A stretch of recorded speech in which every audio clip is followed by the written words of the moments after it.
ایک دردناک اور ہولناک حقیقی انکشافات بڑی تحریر، اسے مکمل لازمی سنیے۔ ایک صاحب جو کینیڈین نیشنل ہیں اور وہاں تدریسی فرائض انجام دیتے رہے ہیں، اب پاکستان واپس شفٹ ہونے کے لیے کوشاں ہیں۔ ان سے جب اس کی وجہ دریافت کی تو ان کے انکشافات انتہائی خوفناک تھے۔ کہنے لگے کہ کالجوں یونیورسٹیوں میں بہت کانفرنسوں میں شرکت کی، جن میں سے چند ایک اسلام پر بھی تھیں۔ ان میں سے ایک کانفرنس کے بعد جب کچھ پروفیسرز اور کچھ لوگ دیگر بیٹھے کھانے پینے میں مشغول تھے اور گپیں لگا رہے تھے، تو باتوں باتوں میں انہوں نے پوچھا کہ آپ لوگ اسلام سے اتنے پیچھے بھی ہیں اور مسلمان ملکوں کے لوگوں کو نیشنلٹی بھی دیتے ہیں؟ تو ایک پروفیسر بولا کہ ہم مسلمانوں کو نیشنلٹی دیتے ہیں، وہ یہاں آتے ہیں، ہماری خدمت کرتے ہیں اور اس کے بدلے میں معاوضے کو اپنا اعلیٰ کیریئر مانتے ہیں۔ جیسے آپ آئے ہیں، آپ یہاں ہماری حکومت کی نوکری کر رہے ہیں اور ہمارے بچوں کو وہ پڑھا رہے ہیں جو ہم پڑھوانا چاہتے ہیں۔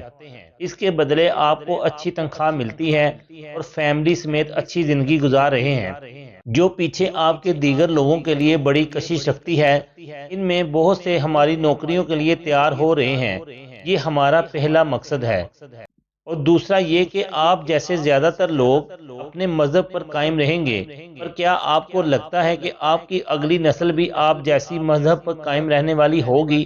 ہمارے اندازے کے مطابق یورپی اور امریکہ کینیڈا آنے والے 70 سے 75% مسلمان اپنے عقیدے پر کسی نہ کسی طرح قائم رہتے ہیں، پر اگلی نسل میں اسلام پر قائم رہنا صرف 20 سے 25% رہ جائے گا اور اس کے بعد بس نام ہی مسلمانوں کا ہوگا، اور ہوگا وہ ایسا لبرل مسلمان جو ہم بنانا چاہتے ہیں۔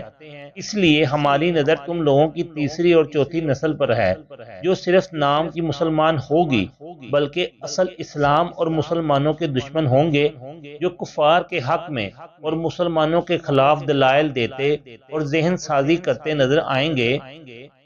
ہمارا پہلا مقصد تمہارے اعلیٰ دماغوں کو اچھے کیریئر کا لالچ دے کر اپنا غلام بنانا، اور یہ کیریئر ہماری نوکری کے بدلے کوئی مفت میں نہیں ہے۔ دوسرا مقصد تمہاری نسلوں سے اسلام کو نکالنا اور لبرل اسلام کو لانا ہے، اور یہ کام تمہاری آنے والی نسلیں خود کریں گی۔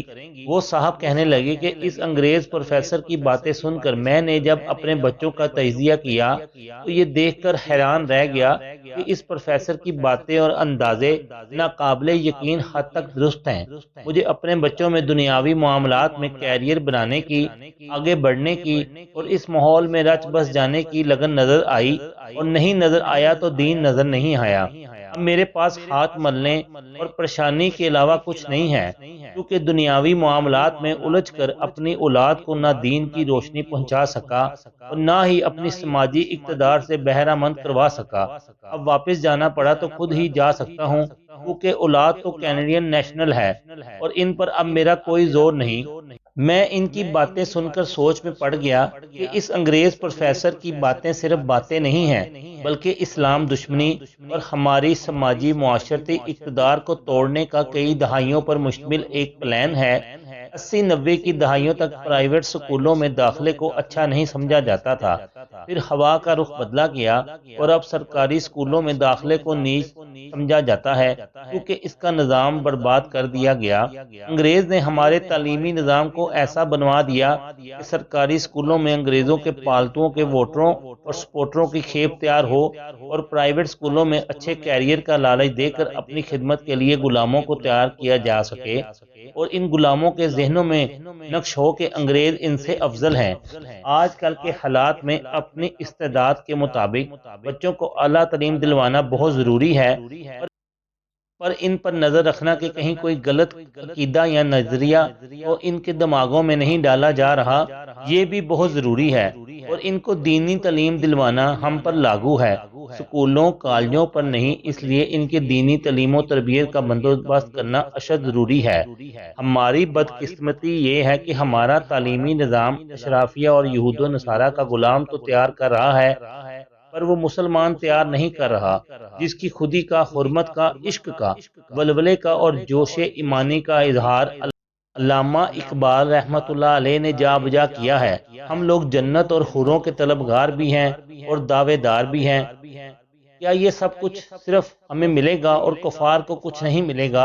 اور زندگیوں میں اسلام کو صرف اتنا لانا چاہتے ہیں کہ جو ہمارے مفادات کے آڑے میں نہ آئیں۔ امن پسند لوگ اتنے ہو گئے ہیں کہ عزت و ناموس پر حملوں کے وقت بھی امن ہی یاد آتا ہے، انسانیت کا درس دیتے نہیں تھکتے۔